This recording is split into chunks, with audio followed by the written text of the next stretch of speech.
Bismillahirrahmanirrahim. Assalamualaikum warahmatullahi wabarakatuh. Berjumpa lagi dengan saya, Novita Surya Putri, pada kesempatan kali ini.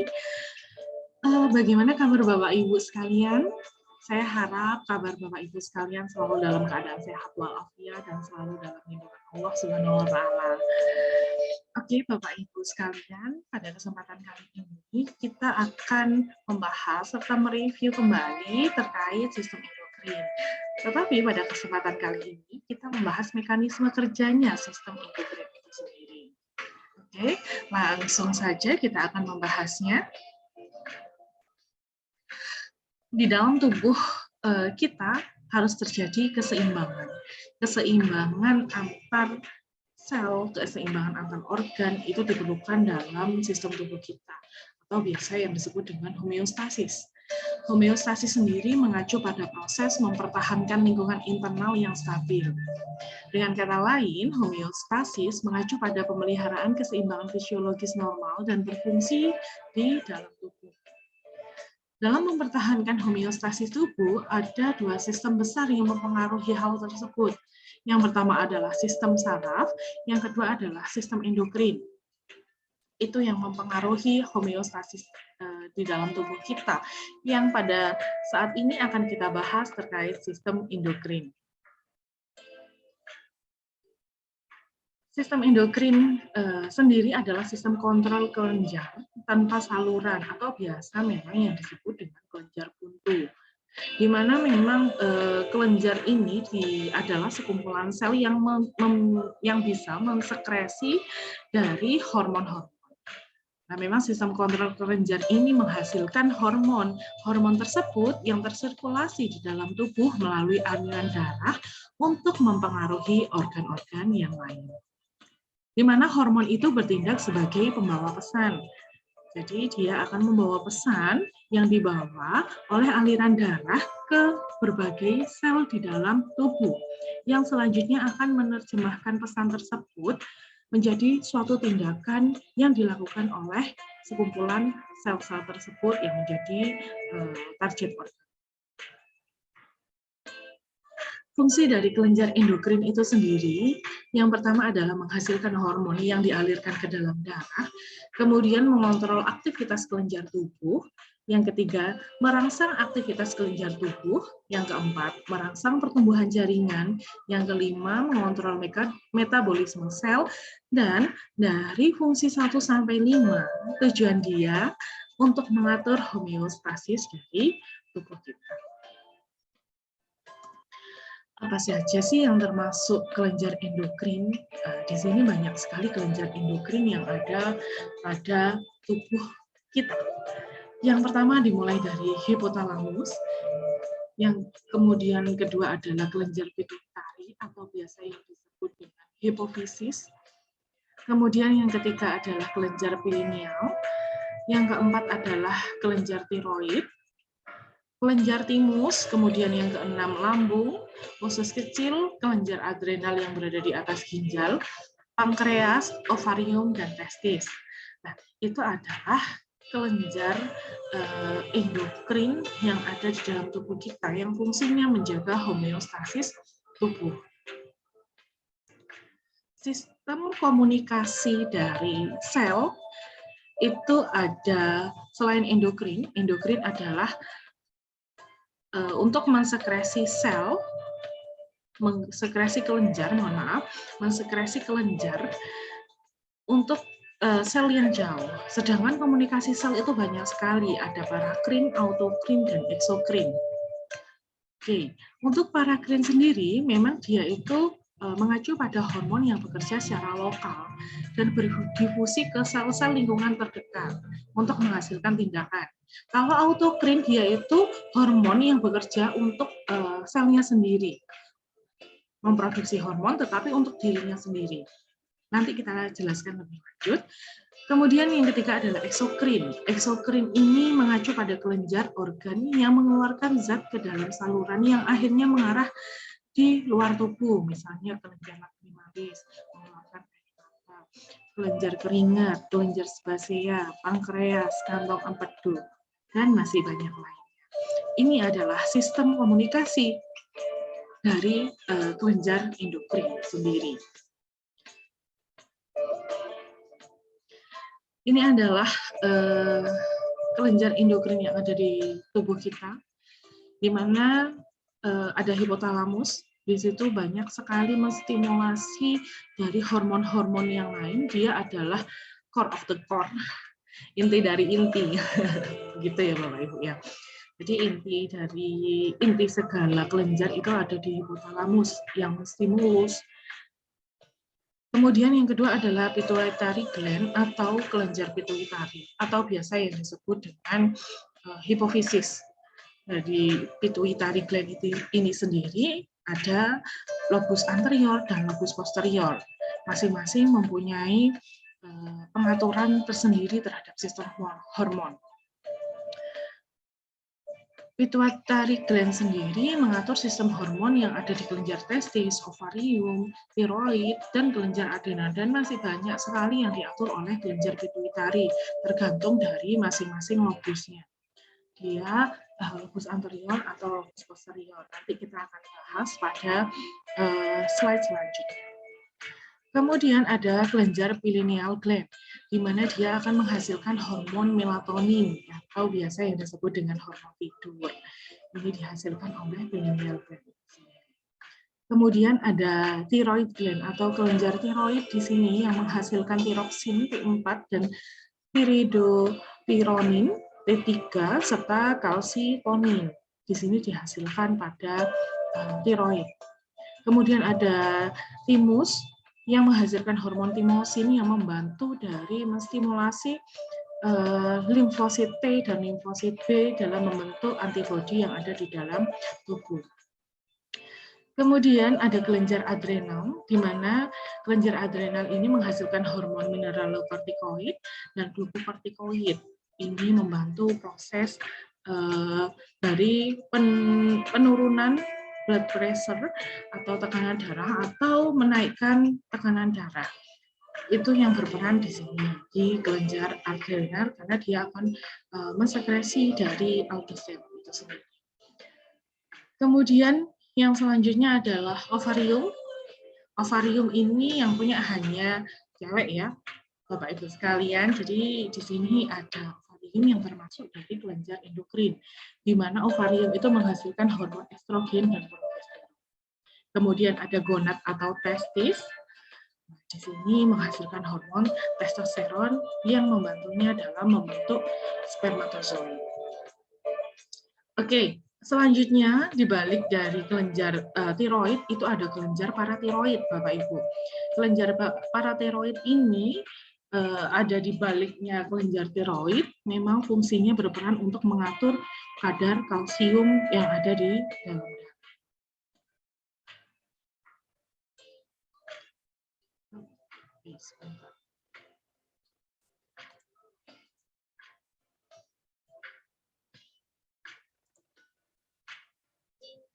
Selanjutnya, bagaimana sebenarnya mekanisme kerja sistem endokrin? Jadi, sistem endokrin itu sendiri bekerja dengan menghantarkan transmitter atau pesan tadi itu, yaitu yang diantarkan adalah hormon. Bisa dilihat pada figur atau gambar 15.2 dan 15.4 yang ada di sebelah Bapak Ibu.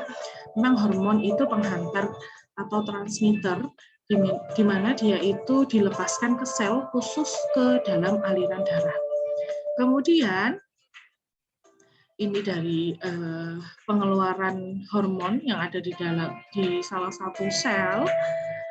Kemudian dia itu dibawa ke sel-sel targetnya. Dibawa ke sel-sel targetnya ke tempat terjadinya efek hormon tersebut. Sebagai hormon yang beredar dalam darah bersentuhan hampir setiap sel dalam tubuh. Tetapi mereka akan menerima pesan itu apabila target selnya sesuai. Ini ada reseptor, ketika memang reseptornya sesuai dengan pesannya, dia akan memasukkan pesan tersebut dan jadilah action dalam target sel tersebut melakukan tindakan.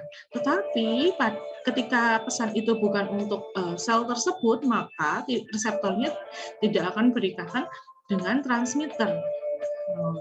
Jadi harus sesuai dengan target organnya dia akan menerima reseptor tersebut.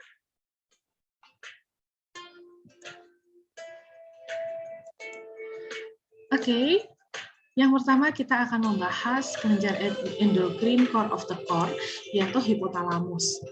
Oke, bisa dilihat di bagian hipotalamus ini, Bapak Ibu sekalian, berada di otak. Hipotalamus ini bagian dari otak yang fungsinya banyak sekali, mengatur temperatur tubuh, kemudian mengatur mood, itu semuanya berada di hipotalamus. Ini memang kecil sekali Bapak Ibu, jadi sekitar beratnya itu 4 gram. Struktur seperti kerucut yang terhubung langsung ke kelenjar pituitari oleh tangkai hipofisis atau infundibulum. Ini tangkainya hipofisis, kemudian di sini adalah hipofisis atau pituitary gland, kelenjar pituitari atau biasanya disebut dengan hipofisis, ada lobus bagian anterior, ada lobus bagian posterior. Memang salah satu fungsi terpenting dari hipotalamus yaitu menghubungkan sistem saraf ke sistem endokrin. Jadi memang dua sistem besar yang mengatur homeostasis itu saling berhubungan antara sistem persyarafan dengan sistem endokrin. Kemudian hampir memang semua sekresi hormon oleh hipofisis kelenjar dikendalikan oleh sinyal hormon atau listrik yang ada di hipotalamus. Hipotalamus ini hanya 4 gram, tetapi memang mempunyai peranan yang sangat penting. Oke, fungsi dari hipotalamus itu sendiri banyak sekali, dan yang di luar ini juga banyak. Nah, mengatur jantung, kemudian suasana hati, mood kita diatur di hipotalamus juga. Kemudian kualitas maupun kuantitas tidur kita. Kemudian dorongan seks, serta pelepasan hormon dari banyak kelenjar, termasuk kelenjar pituitari itu sendiri, distimulasi oleh atau dikendalikan oleh hipotalamus itu sendiri. Selanjutnya kita akan membahas terkait kelenjar pituitari, di mana di kelenjar pituitari itu ada lobus anterior dengan lobus posterior. Masing-masing lobus mempunyai fungsi sendiri-sendiri. Kita membahas terkait lobus posterior. Jadi di sini hipofisis bagian lobus posterior, di mana dia akan menghasilkan dua hormon ini, hormon oksitoksin dengan antidiuretik hormon. Seperti yang kita ketahui, hormon oksitoksin ini bagus untuk LDR atau Let's Down Reflex yang biasanya terdapat atau harus muncul pada ibu yang menyusui. Jadi berperan sekali di sini si oksitoksin. Nah, oksitoksin juga akan berpengaruh ketika seseorang itu baik gembira ataupun sedih, karena dia kan dikendalikan oleh hipotalamus. Kalau dia sedih, secara otomatis LDR-nya atau let down reflex-nya ini akan mengurangi produksi dari ASI. Oke, makanya sekarang lagi ngetren sekali pijat oksitoksin untuk ibu yang menyusui ini sendiri untuk meningkatkan hormon ini. Kemudian tidak hanya pada ibu yang menyusui, tetapi pada pria dan wanita memang oksitoksin ini bagus. Tampaknya memang dia sangat bermain sekali, sangat berperan dalam gairah seksual dan orgasme. Nah, ini bagus sekali untuk melangsungkan proses reproduksi, begitu ya Bapak Ibu ya. Kemudian di sini ada antidiuretik hormon yang dihasilkan memang pada hipofisis lobus posterior ini sendiri. Kemudian yang selanjutnya adalah kita membahas lobus anterior, di mana lobus anterior ini dia bekerja secara parakrin. Dia harus mempunyai dulu hormon yang dirilis oleh hipotalamus, baru dia dapat memproduksinya dan bisa dilakukan secara endokrin, yaitu bermanfaat untuk sel yang jauh dari dia. Jadi ini tetanggaan. Jadi harus parakrin. Parakrin itu kerja dari selnya itu untuk tetangga terdekat. itu adalah hipotalamus dan hipofisis. Selain memang hipotalamus itu core of the core, yaitu dia itu inti dari segala inti dari sistem yang ada di tubuh kita. Seperti halnya hormon growth hormone releasing factor, di mana dia itu diproduksi atau disekresi pada hipotalamus, yang kemudian dikirimkan melalui anterior lobus anterior di sini, sehingga dia bisa mengubahnya menjadi growth hormone. Growth hormone ini akan diteruskan pesannya, ditransmisikan ke target organnya. Target organnya sebenarnya banyak, tapi especially dari growth hormone ini adalah pada bones, jadi pada tulang itu. Kalau growth hormone release inhibiting factor, di mana dia akan merilis growth hormone, memang yang khusus untuk inhibit release-nya. Jadi banyak sekali sel-sel kemudian di luar tulang yang growth hormone biasa itu target organ dari growth hormone inhibit release ini sendiri. Begitu pula dengan thyroid releasing hormone, itu disekresi oleh hipotalamus yang kemudian dia itu ditransmisikan ke anterior lobus atau lobus anterior untuk dirubah menjadi thyroid stimulating hormone yang target organnya adalah kelenjar thyroid. Jadi ini fungsi dari atau komunikasi sel parakrin, contohnya antara hipotalamus dengan hipofisis bagian lobus anterior. Dan banyak sekali hormon-hormonnya tersebut, mulai prolaktin, kemudian gonadotropin yang membantu proses reproduksi baik yang laki-laki untuk target organnya adalah testis. Selanjutnya kita akan membahas terkait kelenjar tiroid. Jadi kelenjar tiroid ini berbentuk seperti kupu-kupu, terdiri dari 2 lobus. Ini adalah kelenjar tiroid.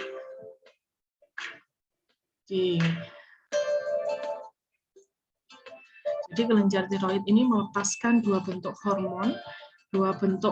hormon dari tiroid, T3 dan T4. T3 dan T4, di mana hormon T3 dan T4 atau T4 dan T3 sebenarnya T4. Sepertinya saya typo. T4 dulu. Jadi dia itu dibantu oleh yang namanya hormon TSH, thyroid stimulating hormone dulu. Oke, kita lihat alur pembentukan hormon T4 dan T3. Dari hipotalamus dia akan mensekresi hormon thyroid releasing hormone. Thyroid releasing hormone ini akan mensekresi hormon ini, hipotalamus, kemudian akan diteruskan ke pituitari. Ke pituitari dia akan memproduksi yang namanya thyroid stimulating hormone, yang dia kemudian target organnya adalah tiroid. Nah, di tiroid sendiri dia akan memproduksi atau mensekresi yang namanya T4 dan T3. Tetapi dia tidak bisa memproduksi T3 tanpa bantuan dari iodin. Mohon maaf. Jadi T4 dan T3 tidak hanya serta-merta diproduksi karena adanya TSH, thyroid stimulating hormone, tetapi dia harus dibantu dengan iodium. Jadi kandungan iodium di mana di dalamnya adalah iodida atau iodin. Kita dapatnya dari garam biasanya atau dietari iodin memang. Kemudian masuk ke dalam tubuh yang diabsorpsi oleh gastrointestinal. Kemudian masuk ke dalam plasma iodin tersebut. Plasma darah, kemudian dia didistribusikan kedua organ. Kalau memang di kelenjar tiroid itu sudah mencukupi, dia akan diekskresi melalui ginjal. Oke. Bagaimana pembentukan T3 dan T4? Di sini ion iodida bertemu dengan tirosin. Nah, dia ini dibantu hormon thyroid stimulating hormone di dalamnya. iodida ini sendiri bertemu dengan tirosin, jadilah T4. Tetapi tidak bisa dia memproduksi T3 ketika T4 belum diproduksi. Jadi dia mensekresi T4 dulu. Kemudian T4 dipergunakan kembali. Ini yang disebut komunikasi sel autokrin. Jadi dia itu menghasilkan hormon untuk dirinya sendiri, yaitu pada kelenjar tiroid. Nah, dia harus memproduksi T4 dulu supaya bahan baku dalam membentuk T3 itu ada. Nah, kalau sudah T4 dan T3 itu ada, dia akan masuk ke dalam sistem metabolisme dan beraksi. Nah, kemudian masuk lagi ke dalam pembuluh darah. Tuh. Jadi memang hormon T3 dan T4 ini sangat penting bagi tubuh kita. Banyak sekali fungsinya, di antara lain adalah mengontrol kecepatan tubuh saat mengelola makanan. Itu sangat dipengaruhi kalau di Indonesia ini masih masalah gondok ya. Masalah gondok masih ada yang terjadi, tapi angkanya dari hasil penelitian terbaru saya belum mendapatkan. Ini kalau penyakitnya kan ada hipo dan hiper. Hipo dan hiper itu kebalikannya. Tanda gejalanya pun kebalikannya. Kalau si hiper dia akan banyak makan, kalau di hipo dia akan absorpsinya kurang. Karena apa? Dia tidak bisa mengontrol kecepatan tubuh saat mengolah makanan ini sendiri. Kemudian mengontrol irama dan detak jantung serta tekanan darah, menaikkan atau menurunkan suhu, serta banyak lagi masalah untuk pertumbuhan juga bisa, dan banyak lagi fungsinya. Kita kembali lagi membahas terkait mekanisme sistem endokrin, bagaimana dia menjalankan dari aktivitasnya. Yang selanjutnya kita akan membahas tentang kelenjar paratiroid, di mana paratiroid ini ada 4. Dia itu mengeluarkan hormon paratiroid sendiri yang fungsinya meningkatkan penyerapan kalsium di usus, merangsang penyerapan kalsium di ginjal, dan merangsang aktivitas osteoplas. Dan karena itu reabsorpsi kalsium dari tulang. Oke, ada 4 di sini, dan dia berada di balik kelenjar tiroid. Selanjutnya kita akan membahas kelenjar adrenal, di mana kelenjar adrenal ini terletak di atas ginjal. Terletak di atas ginjal dan berukuran lebih separuh ibu jari.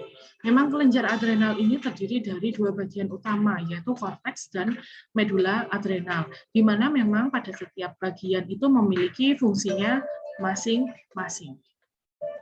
Ini adalah bagian transverse section-nya dari kelenjar adrenal. Di situ ada kapsul yang membungkus, kemudian ada korteks, dan ada bagian medula. Oke, pada setiap lapisan di sini memang terlibat dalam memproduksi hormon. Seperti halnya pada lapisan korteks, di sini di lapisan korteks itu ada zona glomerulosa dan zona fasciculata serta zona reticularis. Nah, masing-masing zona ini menghasilkan hormon yang berbeda.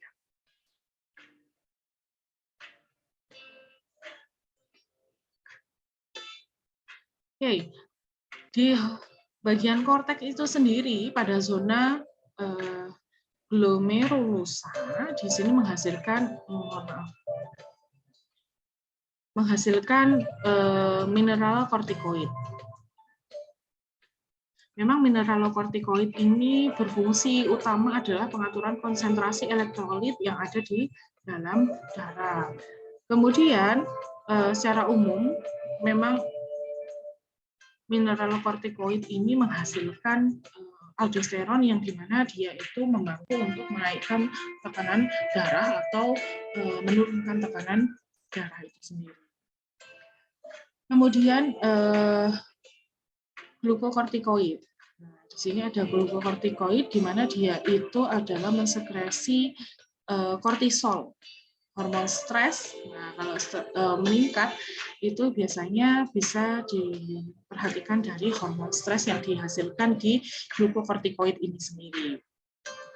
Kemudian zona retikularis, di mana zona ini terlibat juga dalam memproduksi glukokortikoid, tetapi menghasilkan sejumlah kecil hormon seks, adrenal atau gonadokortikoid, di mana dia juga mempengaruhi dari hormon seks. Selain itu, di zona ini memang terlibat dalam memproduksi si glukokortikoid atau yang menghasilkan kortisol, hormon kortisol yang ada di dalam tubuh. Kemudian pada bagian medula adrenal ada bagian dalam dari kelenjar adrenal yang membuat 30% dari massa ini pada kelenjar adrenal. Fungsinya di sini memang dia mensekresi katekolamin. Katekolamin di sini ada adrenalin, non-adrenalin, serta dopamin itu disekresi pada bagian medula. Selanjutnya kita akan membahas terkait mineralokortikoid, di mana dia itu kelompok hormon yang berfungsi itu tadi yang saya jelaskan mengatur konsentrasi elektrolit dalam darah, dan dia memang paling umum untuk menghasilkan aldosteron yang menyumbang hampir 95%. Jadi di sini mineralokortikoid itu sendiri dibantu untuk distimulasi di kelenjar adrenal. Oke, ketika memang ada peningkatan kalsium, penurunan natrium, dan penurunan blood pressure atau penurunan darah dalam penurunan volume darah, akan mempengaruhi dari renin-angiotensin system yang sehingga dia akan meningkatkan angiotensin 2. Nah, angiotensin 2 ini akan menstimulasi kelenjar adrenal bagian korteks. Nah, untuk menstimulasi ini biasanya dia dibantu dengan hipotalamus, di mana dia bekerja secara simpatis. Nah, di hipotalamus dia akan mengeluarkan hormon ACTH, adrenokortikotropik. Oke, adrenokortikotropik ini yang dihasilkan oleh kelenjar hipofisis bagian lobus anterior.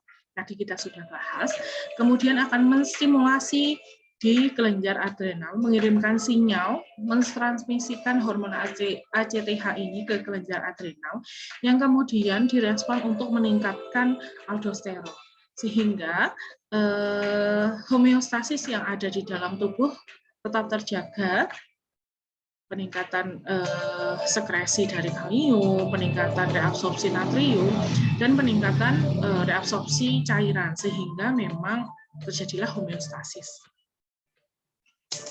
Yang selanjutnya kita akan membahas glukokortikoid, di mana glukokortikoid ini berfungsi menghasilkan hormon kortisol.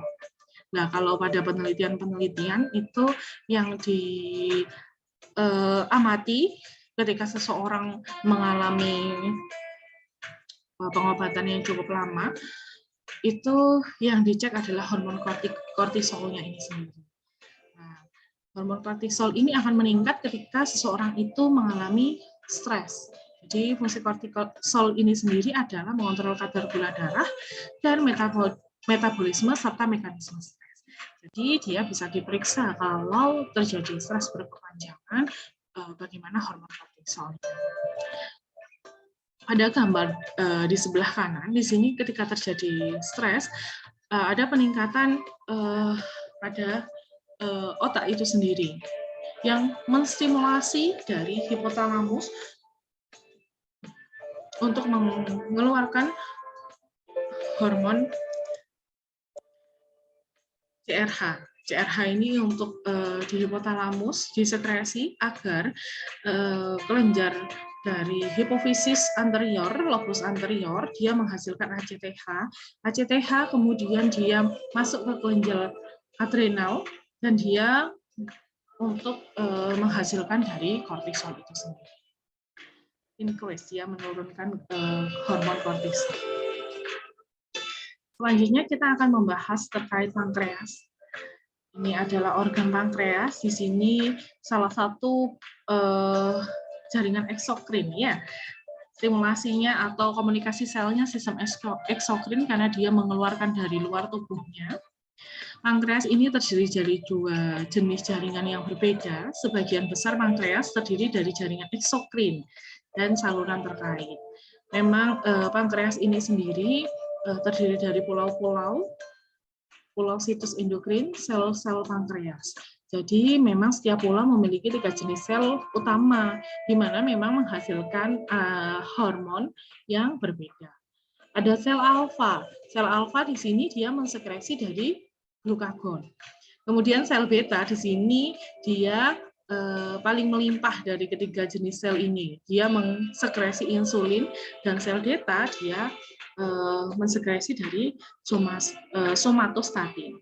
Glukagon sendiri dia memiliki peran penting dalam menjaga kadar glukosa darah untuk normal. Jadi dia itu menekan glukosa dalam darah supaya dia itu tetap normal, dan dia itu memaksa otak menstimulasi, bukan memaksa ya, menstimulasi otak dan sistem persyarafan untuk menggunakan glukosa sebagai bahan bakarnya secara langsung. Dan glukagon ini memiliki efek yang berlawanan pada glukosa darah, sehingga dia itu bisa juga merangsang dari pemecahan glikogen yang disimpan di dalam hati untuk digunakan sebagai bahan bakar. Untuk insulin sendiri, dia terkenal sekali ya, insulin sendiri itu mengurangi kadar glukosa dalam darah. Kemudian dia itu membantu juga memasukkan glukosa ke dalam otot dan jaringan adiposa untuk menjadikan cadangan ketika dia itu berlebih. Kemudian untuk sekresi hormon somatostatin, di sini efek fisiologisnya memang menghambat pelepasan insulin dan glukagon. Jadi hormon ini dilepaskan memiliki efek lokal saja. Next kita akan membahas terkait ovarium. Ini adalah ovarium.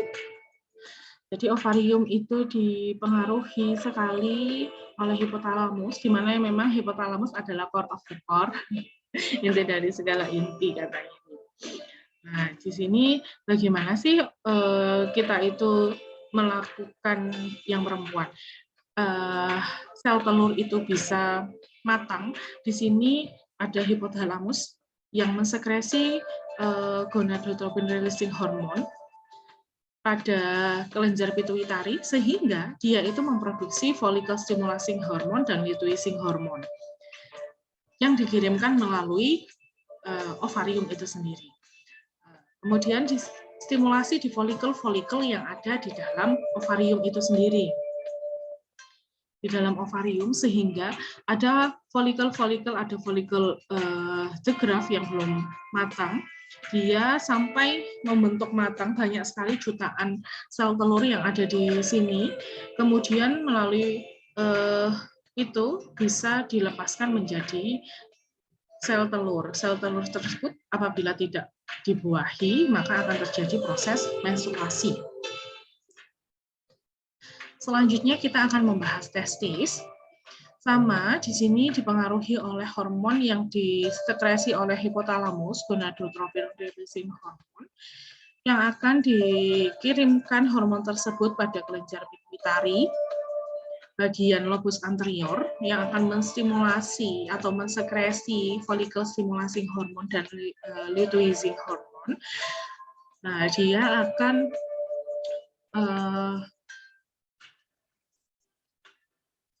mengirimkan pesan ke kelenjar Sertoli di sel Sertoli yang ada pada gonad atau pada testis, sehingga sampailah terjadi matur sperma atau sperma yang matang. Ini adalah proses dari kelenjar endokrin testis. Luteinizing hormone sendiri itu akan menstimulasi hormon yang namanya testosteron.